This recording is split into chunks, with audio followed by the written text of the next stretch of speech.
분석 코드가 만들어지면 이 분석 코드가 병원 안으로 들어가는 겁니다. 그러면 병원에서 이 분석 요청에 대해서 심사를 해서 또는 뭐 어떤 자동화된 프로세스를 밟을 수 있겠죠. 그래서 분석에 대해서 허락을 해주면 이 프로그램이 이 서버에 저절로 작동이 되는 겁니다. 작동이 되고 뭐 한 시간이 한 30분, 1시간 지나면 분석 결과가 나오겠죠. 여기에 대해서 병원에서 반출 승인을 내면 분석된 결과. 다시 한번 말씀드리지만 이 분석된 결과는 통계 결과치이기 때문에 개인정보는 나갈 수가 없어요. 그 다음에 환자 숫자가 너무 적으면 분석이 아예 되지는 않습니다. 그래서 이제 그런 결과 반출 승인 나면 연구자에게 전달되는 이런 구조를 가지고 있습니다.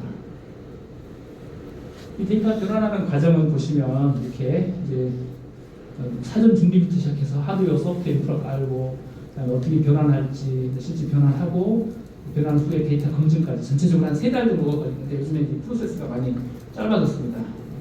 수준다운 병원도 이런 과정을 거쳐서 변환이 되어 있죠. 그래서 이게 이제 클라우드상에 플랫폼이 존재하고요. 그다음에 VPN을 통해서 연결이 됩니다. 각 병원들 안에 서버가 2대씩 들어가 있고요. 하나는 데이터베이스 서버, 또 하나는 이제 분석 서버가 들어가 있습니다. 그래서 이 feedernet.com이라고 하는데 여러분들도 아마 이미 쓰실 수 있는 자격이 있으실 거예요. feedernet.com에 들어가시면 순천향 병원 4개에 이제 접속하실 수 있으실 거고 여기 보시면 이제 굉장히 많은 병원들이 이미 가입이 되어 있습니다. 보면 4,600만 명에 여기서 27개 기관은 네트워크가 아예 연결이 돼 있어서 변환뿐만 아니라 네트워크가 연결돼 있어서 바로 쓸 수 있는 단계가 돼 있는 기관들인 거죠. 네, 뭐 돼 있는 그 다음에 이제 최근에 제가 작년부터 이제 출범을 한 건데 리서치 보더 프리존 연구 자유지대라는 걸 만들었습니다. 이 연구 자유지대는 뭐냐면 2가지입니다. 하나는 IRB를 우리 기관에서 IRB를 받으면 이 우리 CDM을 이용한 분석 연구들 아까 말씀드렸지만 CDM은 데이터가 나가지 않고 통계 결과치만 나가는 거니까 사실상 익명망이거든요. 그래서 개인정보에 대한 부분에서 완벽하게 보호가 되어 있는 상황인 거고 자, 이 데이터를 쓰려고 할 때 IRB를 우리 기관에서 받으면 다른 기관에서 IRB를 그냥 인정해 주는 겁니다. 더 이상 추가로 안 받아도 돼요. 둘째는 차별 대우를 하면 안 됩니다. 우리 원내 연구자하고 원외 연구자하고 차별 대우를 하면 안 돼요. 그러니까 원내 굉장히 엄격한 팔러시를 적용하셔도 돼요. 오케이, 좋습니다. 그런데 차별만 하지 않으면 돼요. 그래서 각 병원별로 팔러시가 다를 텐데 그걸 인정해 주되 외부 연구자하고 차별하면 안 됩니다. 이 2가지입니다. 이 2가지가 있어서 그래서 이게 되는 기관들끼리는 내 데이터가 아닌데 우리 병원 데이터가 아닌데 내 것처럼 마음대로 쓸 수가 있습니다. 아까 이 팔러시에 따라서 쓸 수 있게 되어 있어서 현재 12개 기관이 가입이 되어 있고요. 여기 보시는 것처럼 되어 있고 순천향병원 4개 병원 지금 이제 제가 논의를 진행을 하고 있어서 어느 정도는 이제 논의가 좀 상당히 돼 있어서 비교적 긍정적으로 지금 진행이 되고 있는 걸로 저는 알고 있습니다. 그래서 현재 이 기관들끼리는 그냥 내 것처럼 사용하시면 돼요. 아주 그냥 편하게 언제든지 누르면 이 병원들 데이터는 내가 언제든지 분석할 수 있거든요. 그렇게 되어 있습니다. 쉬운 건 아니죠. 이 IRB를 다른 기관의 IRB를 우리 기관에서 활용할 수 있을까 이게 참 민감하더라고요. 그럼에도 불구하고 이제 점점 규모가 커지고 있어서 아마 이제 조만간 한 30개 이상 병원으로 늘 거라고 생각합니다. 제가 아까 이 아틀라스라고 하는 툴을 사용하는 그 데몬스트레이션 비디오를 좀 미리 녹화를 해놨는데 보시겠습니다. 네, 피더넷.com이고요. 네, 피더넷.com이고요. 지금 보시면 현재 28개의 기관이 네트워크에 연결이 되어 있습니다. 포함된 환자 숫자는 4,100만 명입니다. 이게 중복이 있기 때문에 4,100만 명으로 나오고 현재 데이터 변환 중인 기관과 합치면 약 40개의 기관이 되고 지금까지 수행된 연구가 한 4,500건 수행되고 있습니다. 이게 이제 참여하고 있는 데이터 기관의 데이터의 통계, 소위 메타데이터 통계치를 볼 수가 있는데요. 제가 스톱되어 있는 네. 보면 현재 300만 명 환자 데이터가 있는 거 있고요.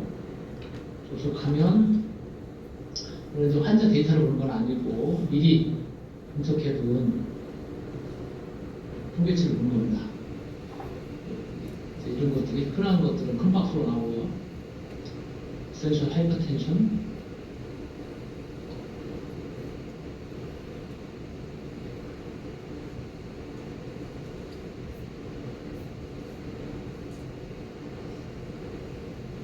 보시면 10세 미만 없죠. 지금 40대, 50대, 60대, 70대이고 1994년 앞에 부터 2019년까지 자리가 있고 블루스카이가 남성, 오렌지가 여성입니다. 아마도 2009년 때 아마 진단 기준이 바뀐 것 같아요. 현재 갑자기 증가한 건 전체 그래가 가장 많죠.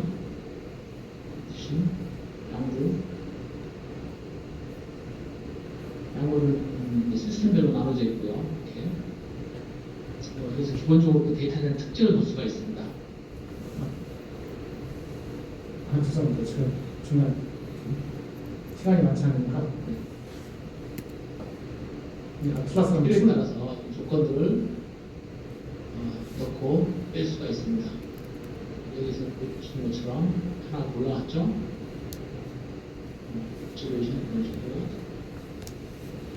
넣을 수 있고 조건들을 넣고 빼고 공부를 하기 위해서 코트를 정의를 하는 겁니다. 정의를 하면 그 조건에 해당하는 환자가 몇 명인지가 이미 한번 돌려놓고 왔습니다. 그러면 조건이 65세 이하냐 요거만 이상이냐만 한 것 같은데 간단한 조건이니까 바로 복잡한 조건을 하게 되면 이제 많은 조건들에 최종적으로 남는 환자가 표시가 되겠죠. 캐릭터라이제이션은 우리가 논문 쓸 때 테이블 1에 해당하는 내용입니다. 이것도 뭐 설명하겠습니다. 뭐 성별이라든가 그 대상 환자를 추출했을 때 조건들을 걸리게 되고요. 대상 환자들의 치료를 받는 치료를 어떤 식으로 받는지 볼 수 있는 겁니다. 그래서 가장 첫 번째 받는 치료고 대략 한 40% 정도가 그 약을 투여하고 있는 것 같고 그 이후로는 다른 약을 투여하지 않고 있는 건데 어떤 환자들은 이 약을 처음 투여하고 그다음에 이 약을 아스피린 추가하고 이제 끝나는 경우도 있고 어떤 사람들은 처음부터 아주 복잡하게 치료를 받는 경우도 있죠. 처음에 이 약을 이 환자들 같은 경우는 굉장한 패스웨이 복잡한 패스웨이를 겪고 있다는 걸 알 수 있습니다. 전체적으로 네네. 그리고 이제 지금 설명 안 한 것들이 인시던스 구하는 인시던스 바로 구할 수 있는 이런 툴들이라든가 그다음에 아까 AI 얘기 많이 나왔는데 AI 예측 모델을 여기서 바로 만들 수 있는 툴들이 예정이 되어 있습니다. 실제 이제 제가 했던 연구들 좀 더 말씀을 드리면 이거는 이제 고혈압에 치료할 때 클래스 5개 클래스 중에 어떤 약을 우선적으로 치료하는 게 좋은가에 대해서 제가 이제 분석용으로 CDM을 위해서 글로벌 스터디를 같이 진행을 한 거고요. 이때는 이제 9개, 전 세계적으로 9개 DB를 썼고 약 500만 명의 환자가 인물이 됐습니다. 이걸 이용을 해서 봤더니 뭐 개인 이야기지만 짧게 이야기해서 5가지 클래스 중에 차자의 다이어틱스가 AC 이니비토보다 좀 더 낫더라. 효과가 더 에피고시가 좋더라는 9가지를 봤거든요. 제가 에키토마이카드 임팍션, 하스피탈레이션 포 하트 페일러, 스트로크 뭐 봤는데 전체적으로 좋더라라는 결론이었고 NDCCB가 좀 5년에서 좀 안 좋더라 뭐 이런 결론이었습니다. 그래서 뭐 긴 이야기를 짧게 이야기했지만 그다음에 데이터베이스가 서로 다른 거거든요. 9개 다른 건데 전반적으로 좀 컨시스턴하더라라는 내용이었고 요게 이제 작년에 란셋에 이제 실렸습니다. 이제 저희는 공동으로 참여했고 그 다음에 이제 또 다른 연구를 이번에는 이제 저희가 주도를 했고 에키토 코로나 신드롬 있는 사람들한테 퍼큐텐스 PCI를 수행을 하고 난 다음에 티카그렐로하고 클로피도그렐 우리 투여했을 때 이것들의 효과 부작용에 대해서 제가 분석을 한 거고요. 이거는 이제 저희 아주대가 주도를 했고 여기 사용된 데이터는 한국의 전체 데이터였습니다. 이제 심표본이 이때 CDM에 이 환자 이러한 조건에 해당하는 환자 전체를 CDM으로 변환을 해서 제가 했고요. 그 데이터를 기반으로 해서 한국의 46만 2천 명은 전체 환자입니다. 그런 조건에 해당하는 사람. 그다음에 미국의 오픈 클레임 데이터 약 5천만 명 데이터인데 이쪽 중국이 있기 때문에 그래요. 그러니까 보험 청구 자료하고 병원 데이터를 써서 3개 DB를 썼고 그래서 이제 이런 방식으로 데이터 추출했고 최종적으로 저희는 1대1 매칭을 했거든요. 최종적으로 3만 1,000명에 대한 데이터를 1대1 매칭을 했고 결과적으로 봤더니 레이스에 있어서는 뭐 차이가 없더라. 티카그렐로나 클로피도그렐 차이가 없었는데 부작용들 몇 가지 중에서 특히 리스키밍이나 이런 거는 상관이 없었었는데 헤모리직 이벤트라든가 디스미아에 있어서는 차이가 난다라는 결론을 냈고요. 그래서 이제 레트로스펙티브하게 분석을 한 거 가지고 자막 실기가 사실 쉽지는 않았는데 그럼에도 불구하고 이런 식의 후향적인 이 제가 연구를 할 때 병원 데이터가 단 한 번도 기관 데이터가 기관을 바깥으로 나가본 적이 없습니다. 저희가 그리고 이 연구자들끼리 만나본 적도 없어요. 이메일로 계속 주고받으면서 프로그램 짜서 보내주고 돌리고 뭐 이런 방식으로 제가 했는데 그럼에도 불구하고 이런 메이저 저널에 안세시나 이런 데 나갈 수 있었던 것 같습니다. 근데 이제 거의 마무리 단계인데 그래서 이런 것들 기반으로 내가 이제 연구를 좀 하고 싶다라고 했을 때 순천향대는 정말 좋은 지금 상황이죠. 왜냐하면 4개 병원 CDM 데이터가 다 변환이 되어 있고 인터넷에 물려 있습니다. 다만 이제 그 연구 중심 병원에 연구 자유지대에 들어오신다라고 하면 다른 기관 데이터도 쓸 수 있기 때문에 엄청난 시너지가 날 거라고 생각을 하고요. 자 그러면 여러분들은 쓸 수 있는 준비가 되어 있고요. 이제 그러려면 좀 더 알고 싶으실 텐데 책이 있습니다. 더북 오브 아디스라고 아마존에 가시면 $10고요. 이게 하단에 보면 무료 사이트도 있습니다. 그래서 무료 사이트를 보시면 되고 한국말로도 책이 나와 있고요. 오디세이 바이브라고 책이 있고 이 책이 생각으로 굉장히 아주 디테일한 것을 다루고 있습니다. 약물 역학이라든가 통계 뭐 이런 데이터에 대한 것들, 그다음에 실제 프로그래밍 여러 가지를 다루고 있고 예제가 있습니다. 아까 우리가 보여드렸던 연구들을 실제 다시 레플리카 쓰게 해볼 수 있는 코드가 공개되어 있기 때문에 필요하시면 좀 보면 도움이 많이 될 거라고 생각합니다. 그리고 이미 유튜브에 가셔서 이제 아디스라고 치시면 이미 한 250개 정도 비디오가 있어요. 그 중에서 한국말로 된 것도 있거든요. 그래서 이제 공부할 수 있는 머티리얼이 굉장히 많다 생각합니다. 네, 그래서 이제 제가 짧게 데이터를 어떻게 우리가 사용할 수 있는지에서 말씀을 드렸고, 우리가 데이터가 엄청나게 우리 병원 가지고 있는 데이터가 다들 소중하다고 생각을 하시고 이거 기반에 직접 뭐 산업적 어플리케이션이라든가 뭔가 제품화까지 다 생각을 하고 계시는데 저는 사실 되게 부정적입니다. 왜냐하면 우리가 병원에서 쓰고 있는 제품들 일단 제품이라고 했을 때 그 중에서 일단 제 아주대 병원에서 굉장히 훌륭한 알고리즘이 나왔는데 순천향 병원에서 쓰시겠습니까? 아주대 맞는데 우리가 만들 수 있어 이 생각하시죠? 일단 그게 우리는 좁고 기관들 간의 경쟁이 굉장히 심하기 때문에 우리가 정말 누군가 훌륭한 제품을 만들었을 때 우리 기관에서 그냥 쓸 수 있을까? 그래서 저는 거기 굉장히 큰 장벽이 있을 거라고 생각을 하고 그다음에 전 세계에서 우리 메디칼 쪽에서는 전 세계에서 1등 제품 아니면 사실상 서바이브 힘들지 않습니까?